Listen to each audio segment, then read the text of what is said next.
Vamos lá, Heróis e Vilões, os dois lados da sociedade, canal Rafux, vídeo de 2 anos atrás. Hoje no nosso primeiro react Togashi deitadão. Bora lá.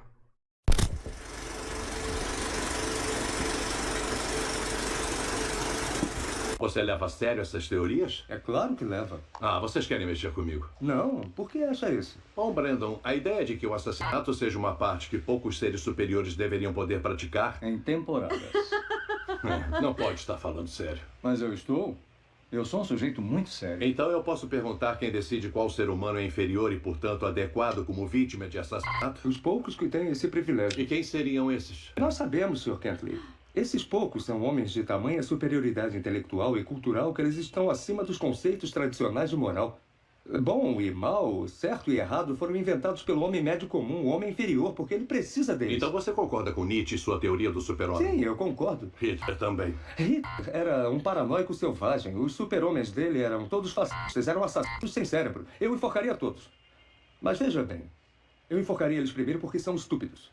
Enforcaria todos os tolos e incompetentes. O mundo está cheio deles. Então talvez devesse me enforcar, porque sou tão estúpido que não sei se você está falando sério ou não. Mas em todo caso, eu prefiro não ouvir mais sobre esse seu... me perdoe, desprezo pela humanidade. E pelos padrões de um mundo que eu acredito ser civilizado. O bem e o mal. Esses são dois conceitos. Ai, caralho, mutei, mano. Tá. Quer dizer então que o Mario é do bem e o Luigi é do mal? A gente viu uma teoria, na verdade, sobre como que o Mario sempre massacra o Luigi, né? O Mario sempre, né, bate no Luigi, pisa no Luigi, passa o Luigi pra trás. E o Luigi que, na verdade, é o bonzinho da situação, né? O Mario é mó filha da puta. A gente viu essa teoria aqui, bizarro. E o mal. Esses são dois conceitos muito existentes na realidade. E se você discorda e acha que a moral é relativa, eu duvido que se eu apresentar as ações de alguns sujeitos históricos ou alguém passar a mão na sua bunda, você vai continuar achando que nada é certo ou errado. E pra você que pensa que tudo isso não passa só de uma questão de opiniões diferentes, então eu digo que a minha opinião é que a sua opinião tá errada. Argumentos sofísticos devidamente refutados, então simbora pro vídeo, ó. O bem e o mal são elementos que É aquele negócio, né? Que tem vários níveis de discussão que você pode ir dentro disso. Nasce, tá muito lindo, muito obrigado. Eu sei que esse ângulo deve ser o meu melhor ângulo. Vocês estão tendo a visão dela. É, chat, quem diria? Literalmente mamando o streamer. Mas então, vamos voltar à discussão filosófica aqui, pelo amor de Deus. A gente pode, né, discutir isso em várias camadas, né? E você vai ter diversas perspectivas sobre isso. Tipo, quem que tem direito de matar? Né? Realmente é um negócio interessante. Existe alguém que é superior aos outros? O que determina isso? Normalmente a gente, né, acredita que não tem ninguém superior aos outros. Mas existem ações que você pode tomar que vão permitir que você seja coletivamente aceito a ser morto.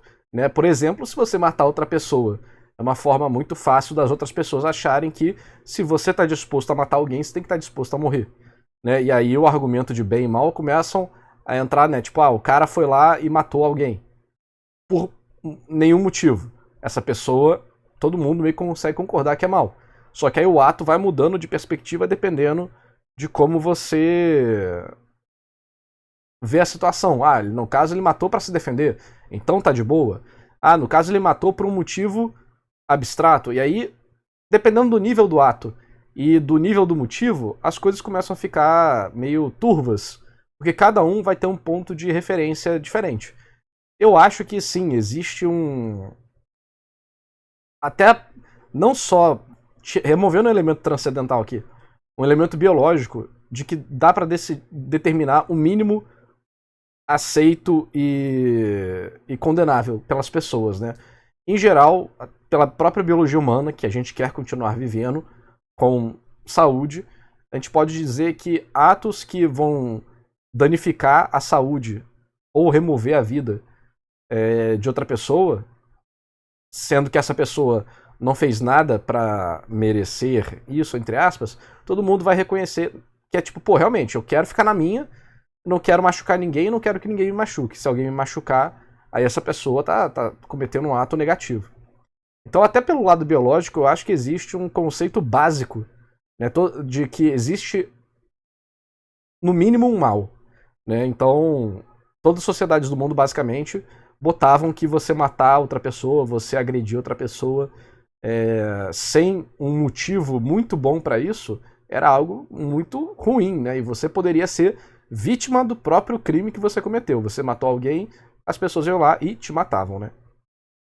Então, eu acho que existe esse argumento, existe o argumento transcendental também sobre, né, questões filosóficas e espirituais, que eu também acho muito válido, porque trabalham a parte que a gente não vê, porque a gente, na nossa sociedade atual, a gente se acostumou muito a acreditar em coisas muito materiais. E aí a parte espiritual é desacreditada, e eu não sou um cara muito espiritualizado, a parte espiritual é desacreditada por não ter prova científica ou materialidade, né? Só que, ao mesmo tempo, matemática não existe, né? Matemática é puramente abstração, é a criação de vários símbolos para representar como as regras da natureza funcionam, né? Então, a matemática em si não existe, ela é abstrata, uma criação humana, a gente vê as coisas acontecendo no mundo, e a partir delas a gente procura símbolos que, em interação com outros símbolos, em uma regra de interpretação que a gente determinou, vão representar aquele acontecimento, né? Então, 1 mais 1 não existe. 2 não existe. Existe é o conceito abstrato do 2 para representar, né, um conjunto de objetos. Então a gente criou a matemática como basicamente, assim como o diálogo, é basicamente um sistema de magia, se você for parar para pensar. Porque são coisas completamente abstratas que carregam muita informação e conhecimento. E aí, né, se você for parar para pensar, a relação de matemática e o divino vem desde Pitágoras, a escola pitagórica que fala sobre isso. E aí você vai ter vários, né, religiões ali da Grécia e depois do Oriente Médio, que a própria matemática faz parte da espiritualidade. Você vai ver isso até hoje em dia, né, com a Santíssima Trindade e outras coisas. Então, a gente acredita muito na matemática, vamos dizer assim. Ela é algo que não existe, completamente abstrato, e a gente, né, crê nela, porque a gente vê os resultados práticos dela no dia a dia. E aí as pessoas tendem a não, hoje em dia, não ser muito espiritualizadas. Mas se você usar esse argumento da matemática, chega até bem próximo da espiritualidade. Porque, beleza, você não vê a espiritualidade em si, mas você pode dizer que você vê a consequência dela, né, que é a vida existir, a consciência existir. Né, porque da biogênese, né, de uma sopa primordial, teria surgido uma célula muito simples, né, um organismo simplório, unicelular ou até pré-unicelular, e eventualmente foi se multiplicando em um nível de complexidade colossal e chegou a um ponto atual. Independente disso, se é a forma que é mais aceita ou menos aceita, ou se Deus instalou e criou as coisas, da matéria não viva surgiu a matéria viva. E isso é muito louco, não é não? Eu sou o único que acha que isso é muito absurdo. Caraca, da não vida surgiu vida. Isso é muito sensacional. Muito louco. É um mistério... um dos mistérios primordiais da humanidade. Então, essa pode ser a consequência da espiritualidade, né? Que alguma coisa realmente existe para a vida existir, para a alma existir. Não é só um nível de raciocínio avançado. Que aí você chega numa discussão que está cada vez mais atual, que é quando a IA evoluir cada vez mais, ela vai se tornar uma pessoa? Ela vai ter alma? Ela vai falar como uma pessoa, desenhar como uma pessoa, fazer música como uma pessoa, discutir com uma pessoa, mas ela vai ser uma pessoa? O que determina essa barreira? Né? Então são temas muito interessantes que a gente desviou aqui para falar sobre, né, o bem e o mal. Então, eu acho sim que existe um bem e um mal biológico, vamos dizer assim, e eu tendo a querer acreditar que também existe um nível de bem e mal transcendental. né? Porque o exemplo que ele deu aqui de alguém passar a mão na sua bunda ou algo do tipo, ele tá... Eu entendo o que ele falou, mas ele também tá pegando o egoísmo das pessoas, né? Porque a pessoa vai falar, não existe bem e mal. Aí a pessoa vai lá, passa a mão na bunda dessa pessoa e a pessoa fica puta. E aí você vê que a pessoa não tem princípio pra falar que não existe bem e mal.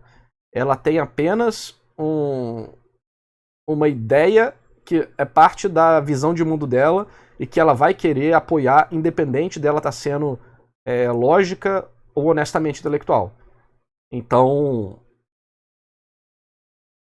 é tipo, você falar que apoia X, mas quando esse X vai acontecer com você, você fala, não, comigo não. Entendeu?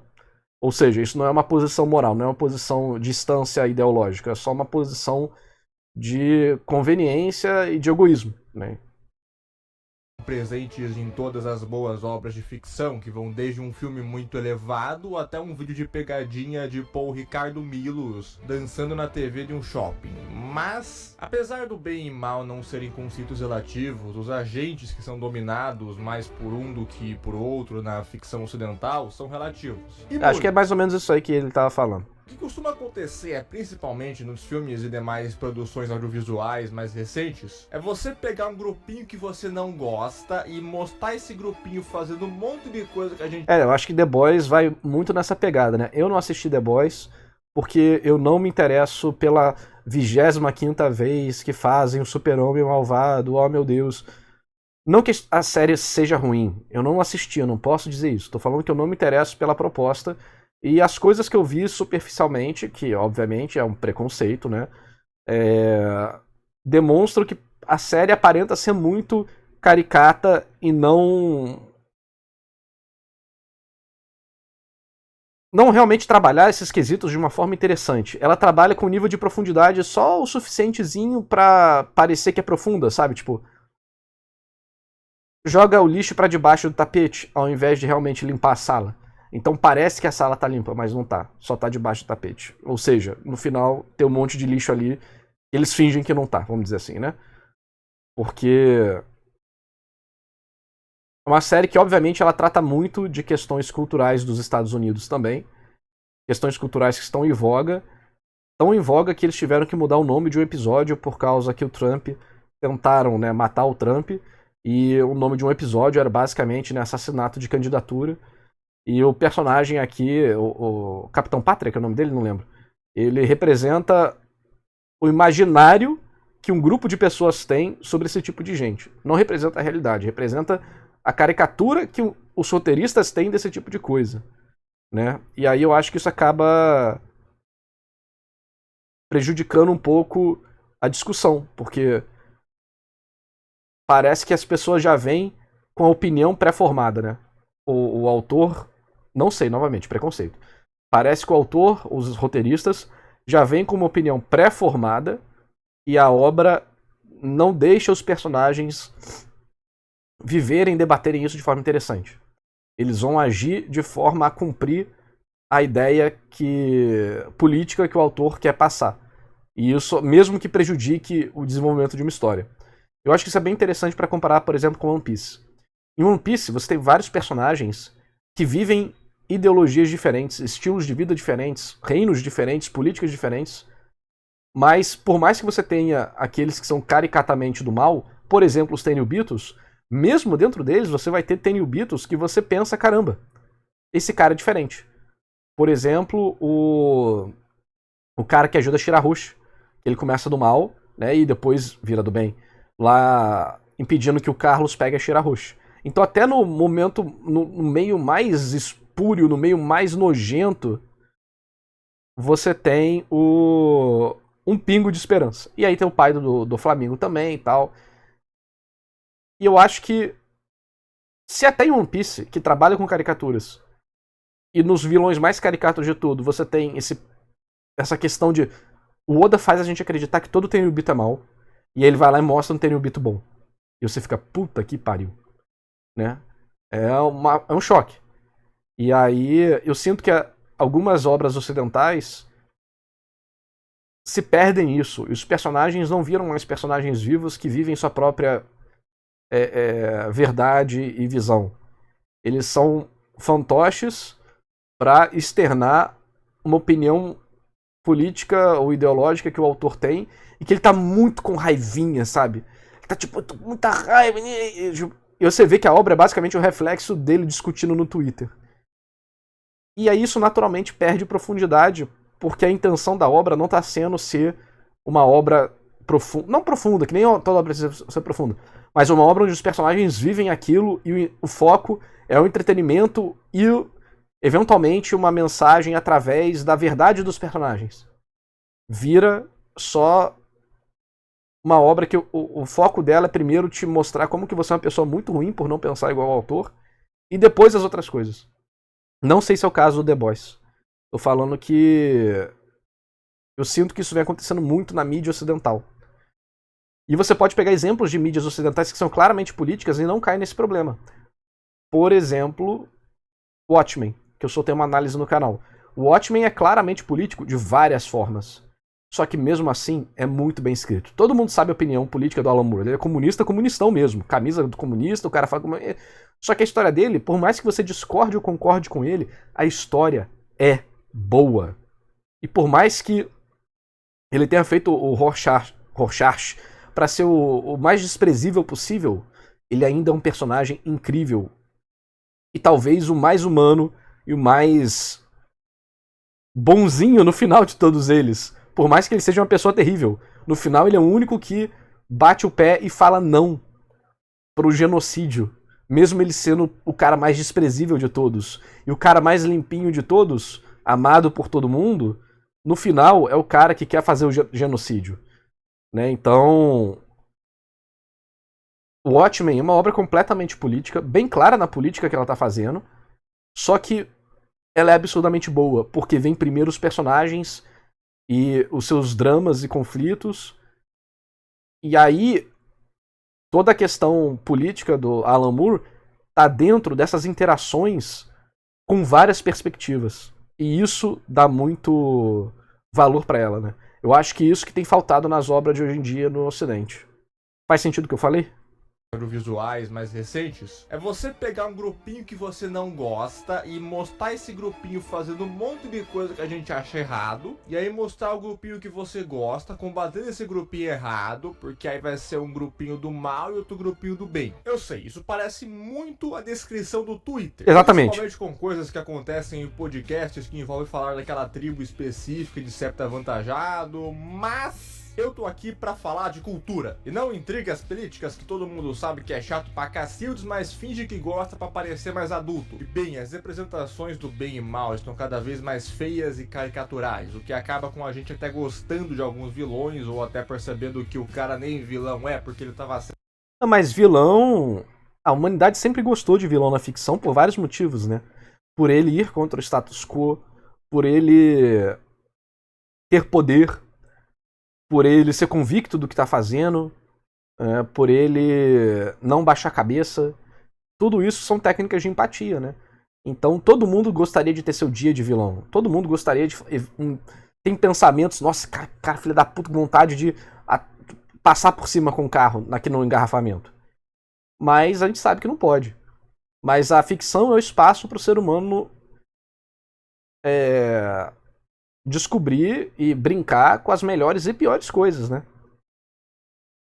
certo o filme todo. Se nós analisarmos os valores das antigas histórias da humanidade, a gente vê que aquilo não só retrata bem a época, como retrata bem os seres humanos. Realmente, pessoas buscariam as glórias que Homero retrata, por exemplo, ou cairiam nos pecados que Dante ou Shakespeare descrevem. Então aí já temos dois elementos das... que são as obras boas que sobreviveram ao tempo, né? Com certeza deve ter algumas obras ruins que falharam nesse processo.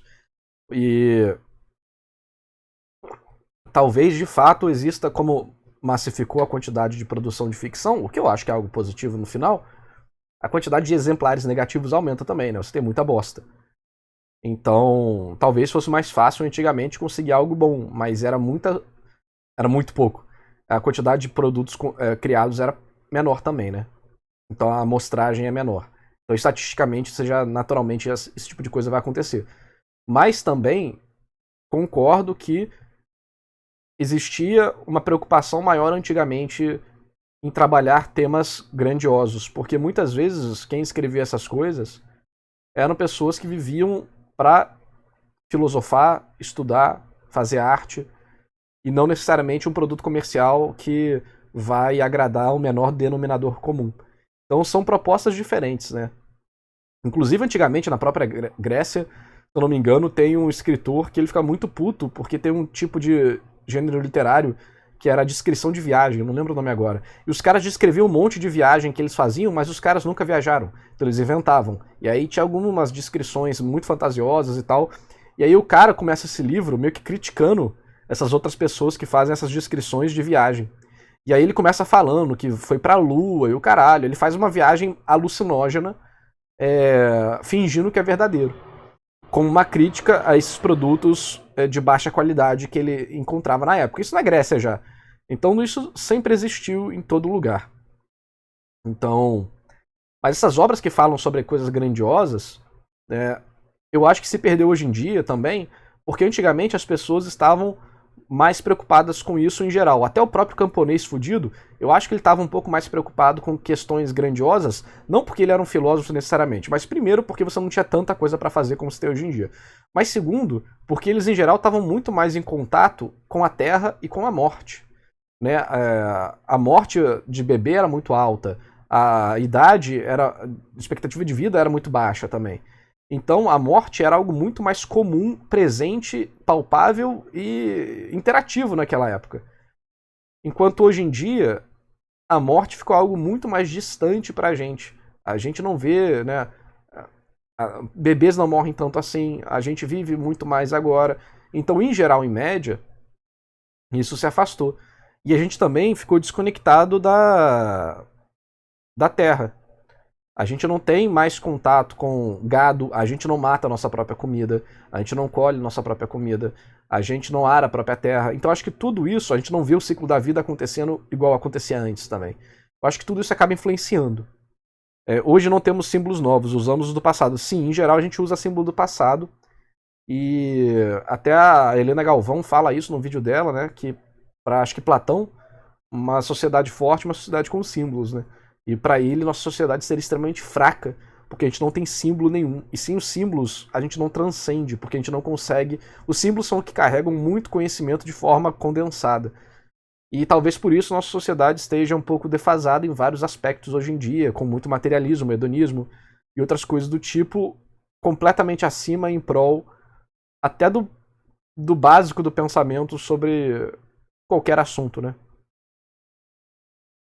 Então o cara tem 3 minutos de vídeo e já deve estar 40 minutos falando do negócio. Antigas histórias que retratavam como as pessoas verdadeiramente eram no geralzão e mostravam qualidades ou defeitos realmente humanos. E nós não vemos as culturas de massa ou qualquer obra de ficção atual que, primeiro, represente como as pessoas são no geral. As obras estão cada vez mais nichadas para a realidade de pequenos grupos. Isso é verdade. Nem de longe. Antigamente, até pelo valor de produção das coisas, o custo, né?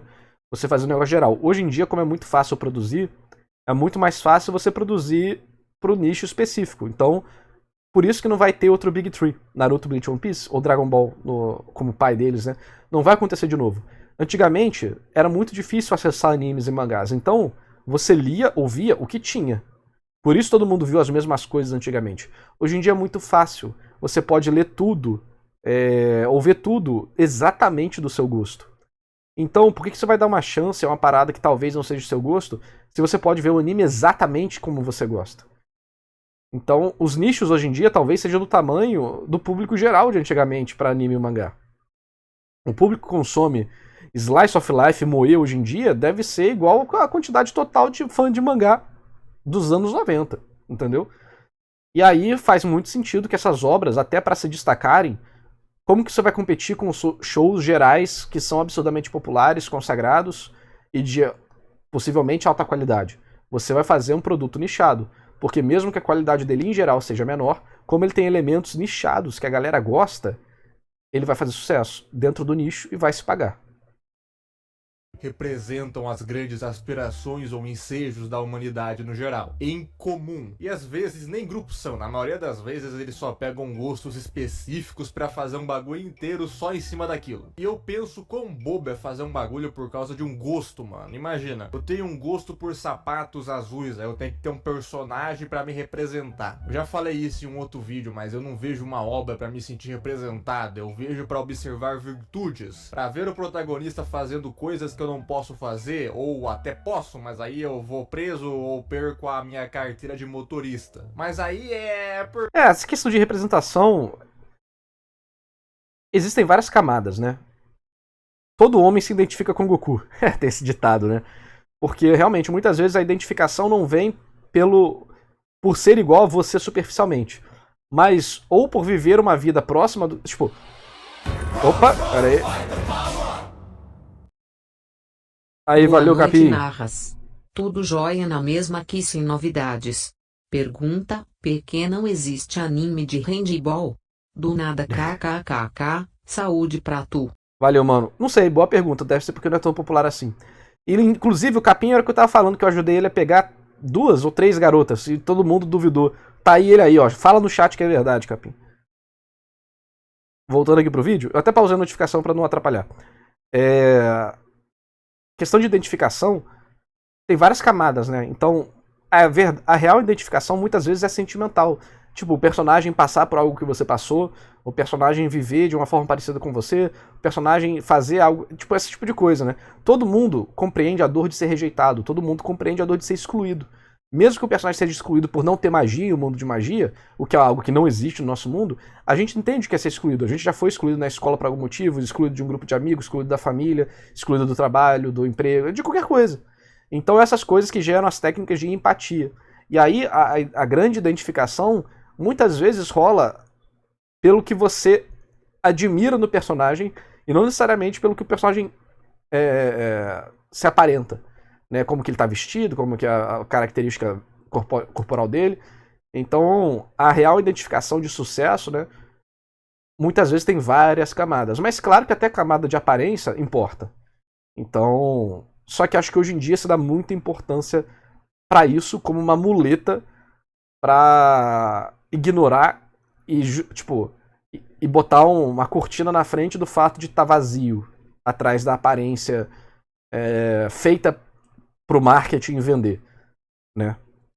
Porque dá sim pra dirigir cego, o Detran que é rigoroso. E cara, nada de novo vem sendo feito no cinema recentemente. Tirando esses filmes que só a galera gay, digo, o pessoal mais cult assiste, nos filmes que real faz sucesso com a galera que é justamente o que importa pro cinema, eu nem sei porque nego dá atenção pra esse filme que ninguém vê, nada de novo tá sendo feito.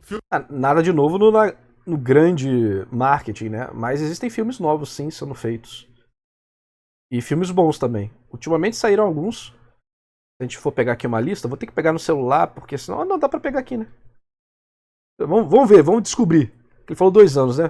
Vou entrar aqui no Google. E, ó, filmes 2024.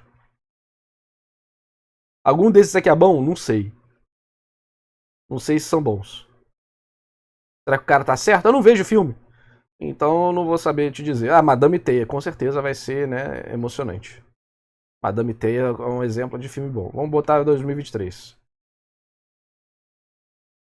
Algum desses aqui é bom? Não sei porque eu não assisti. Mas eu sei que eu vi um filme no cinema ano passado. No mínimo ano passado, que eu achei legal. Nem lembro qual.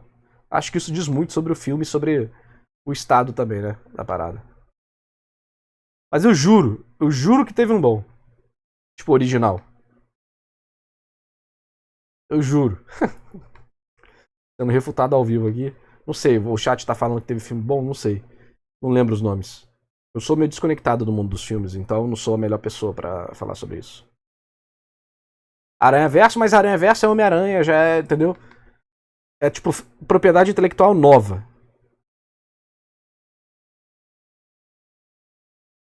Esse Sons da Liberdade fez sucesso.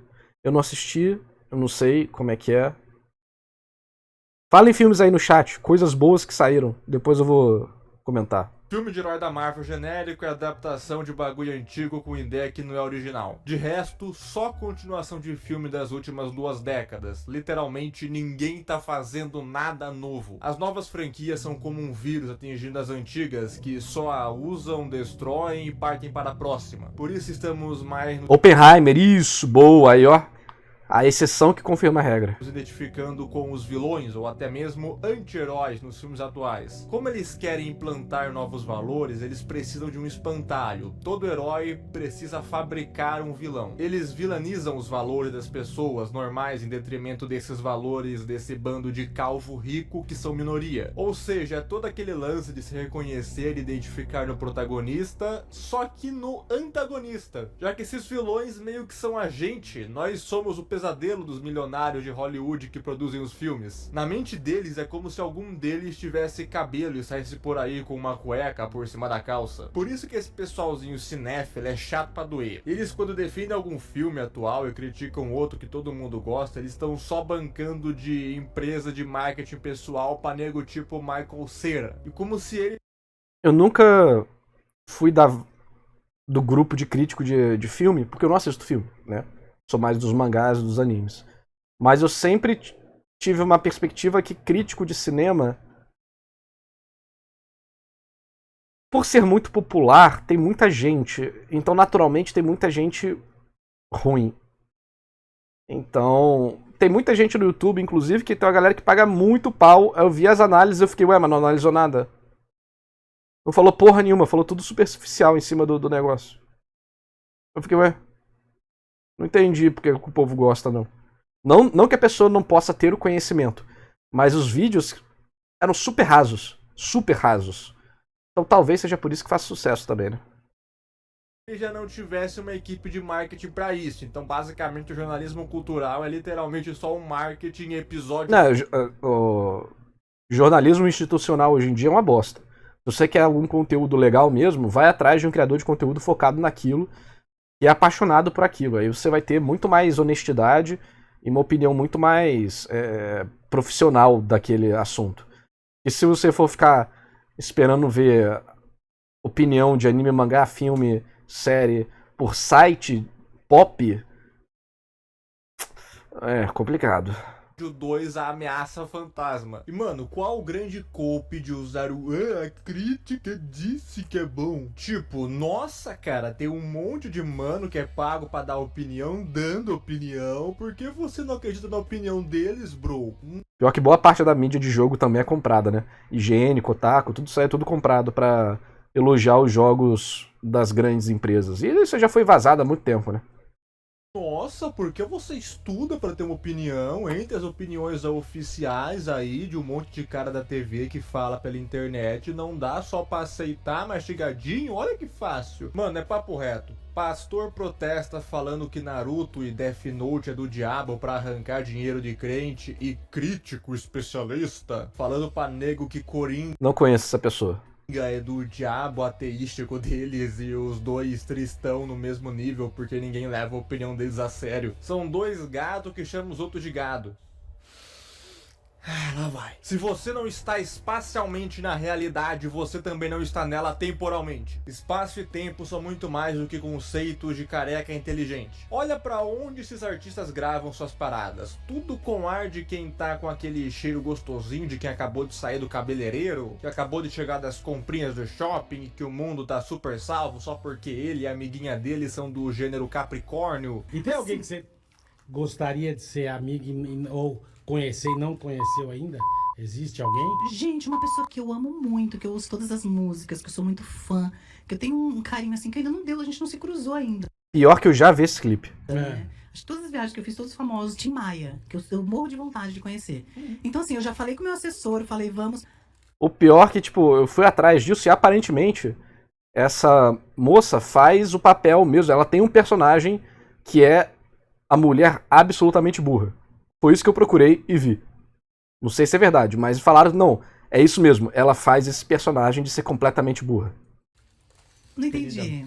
Querida, o dinheiro ainda não vai pro céu ou pro inferno, ainda não descobriu. O que foi? Ele morreu?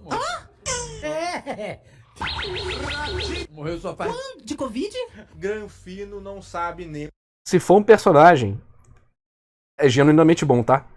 Porque o impacto que isso causou foi enorme. Onde ele tá. Tudo que ele pisa é artificial, por isso que tudo que eles fizerem não colocarão a sua alma no trabalho, porque eles pertencem à casta que é mais fácil um cavalo com 2 cupim nas costas passar pelo buraco de uma ferramenta usada para furar superfícies do que algum desses caras que eu falei entrar no reino dos céus. E meus amigos, eu não quero pagar ali, ai, o mundo está podre, me dê um monte de dinheiro que eu posso pensar em mudar isso pra vocês, mas há um monte de cara granfino incitando o desamor através da cultura contra as classes mais baixas, através da demonização dos nossos valores, ou seja, nós que dirigimos os seus carros, movemos as suas empresas, trabalhamos em empregos que não gostamos para que essa galera possa comprar um monte de porcaria que eles nem precisam. Não, isso aí é uma coisa que tem acontecido que, se for parar pra perceber, várias empresas e jogos, e diretores e artistas,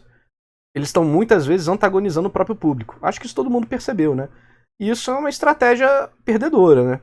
Se você antagoniza o próprio público, você perde. Porque você perde o público que te sustenta. E acho que muitas vezes esse povo meio que acha que realmente está deslocado da realidade. Teve um post que viralizou no Reddit que era tipo, sou um game designer e odeio gamers, sabe? Aí levanta as sobrancelhas, sabe? Entendeu? Então, a forma que você tem de protestar contra esse tipo de atitude dessas pessoas é não consumindo as coisas que elas produzem. Só que, porra, o gamer médio não consegue nem não pagar R$500 pra ter um PNG que se move no gacha, pô. O cara não consegue se controlar nem por isso. Vai se controlar nas outras coisas, sabe? Aí é foda. Não basta eles já terem essa condição privilegiada. É assim, o cara fez alguns ad hominems aqui e tal. Assim, foda-se como a pessoa aparenta, foda-se como que ela vive e tal. Claro, existem estereótipos engraçados mesmo. Mas o que importa é o argumento. O que importa é como a análise está sendo feita. A análise traz argumentos legais sobre o filme, sobre questão narrativa, simbólica, direção, atuação, o uso de outras tecnologias no filme, como é que tá o ritmo do filme e tal, e também a análise simbólica e temática. Realmente, a pessoa tá pegando o filme, glorificando coisas que você não gosta e fazendo uma análise que você não concorda daquilo, tudo bem, dá o dislike e vai embora. Então, mas assim, ficar atacando a pessoa, a aparência em si, não vai levar em nada. Mas assim, o cara do cara é aparentemente meio zoeiro e tal, mas a minha abordagem é um pouco diferente. Eles ainda detestam você, que é o motivo deles terem tudo isso. Tudo o que eles são é uma casca vazia de ego e hedonismo que fingem atrás de movimentos sociais que se importam com a gente, quando na verdade eles detestam a nossa fé, os nossos valores, a nossa cultura e querem destroçar tudo que a gente ama com suas obras burguesas. Isso nunca aconteceu antes em nenhum período da história, mas situações semelhantes já aconteceram na escala individual com algum deles, e eles se sobrepuseram diante das dificuldades de seu tempo para mostrar que nenhuma máscara de mentiras dessa peça de um teatro social supera o poder da verdade. É aquele negócio, né? Se você não gostou, vai embora. Tipo, essas pessoas também têm direito de ter obras para elas. Né? O negócio que é ruim quando alguém tenta enfiar na sua goela algo que você não gosta. E quando você fala que não gosta, você ser acusado de um monte de coisa. Aí você vê uma certa desonestidade intelectual realmente acontecendo, culturalmente, de todos os lados, né? Hoje em dia as coisas estão muito polarizadas. Só que na mídia acontece, né? Como eu posso dizer? Muito de cima para baixo. E isso nunca é legal. Culturalmente é aceito bater de baixo para cima, mas de cima para baixo é culturalmente bem pesado. Então você vê empresas, atores, diretores, filmes, jogos, esse tipo de coisa, falando mal do próprio público que levou eles ali. Você começa a ter uma relação muito complicada, né? E aí você perde espaço para diálogo, perde espaço para mudança de opinião, perde espaço para tudo. Já que o indivíduo de mentiras jamais poderá conhecer a verdade. O que quer dizer? Eu quero dizer que hoje você me fez ter vergonha de todos os conceitos que eu tive de seres superiores e inferiores. E eu agradeço a você por essa vergonha. Porque agora eu sei que cada um de nós é um ser humano separado, Brandon. Com o direito de viver e trabalhar e pensar como indivíduos, mas com uma obrigação para com a sociedade em que vivemos. Com que direito se atreve a dizer que existem alguns poucos superiores dos quais faz parte? Com que direito você se atreve a decidir que o garoto naquela E tem muito diretor de jogo que se acha superior mesmo, hein? arca era inferior e, portanto, merecia ser assassinado? Você achou que era Deus, Brandon? E esses caras formaram o nosso legado que temos hoje. Então acreditem quando eu digo que, por hora, estamos reféns dessa hegemonia de Tem youtuber também que acha que é Deus. pensamento que caça todas as vozes dissonantes como Tem político que acha que é Deus, tem funcionário público que acha que é Deus, tem empresário que acha que é Deus. É algo que acaba contaminando todo mundo. Por isso que os gregos tinham o... Lembre-se que você vai morrer, né? Em todo grande evento, você tinha... Grego ou romano, agora eu não lembro. Mas todo evento... Greco-romano, vamos botar aí, né? Todos os grandes eventos, você tinha alguém sempre falando na orelha da pessoa. Lembre-se que você vai morrer. Memento mori, né? Se eu não me engano. Então o cara recebia um monte de glórias e tudo mais, mas lembre-se que você vai morrer. Lembre-se que você vai morrer. Pra diminuir o ego da pessoa, né? Lembre-se que você é mortal. Pois é.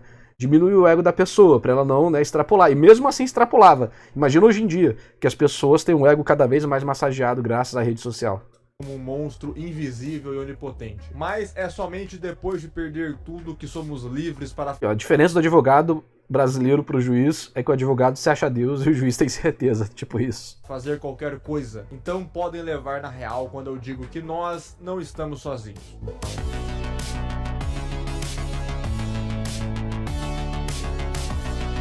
A briga cultural é um negócio que acontece há muito tempo, né? Aqui já acabou o vídeo? A vida ajudem muito. Basicamente acabou. O vídeo interessante, deu pra discutir um monte de coisa legal. Deve ir pro canal sim, porque deu pra ter uma discussão interessante. Bacana, bacana. O canal é pequeno. Pra quem curte esse tipo de conteúdo, nem sei se ele deve estar fazendo esse conteúdo ainda. Eu não vou conseguir mandar pra vocês, porque tô num setup merda aqui. Mas quem quiser procura aí, ó, só Rafux que vocês encontram. E aí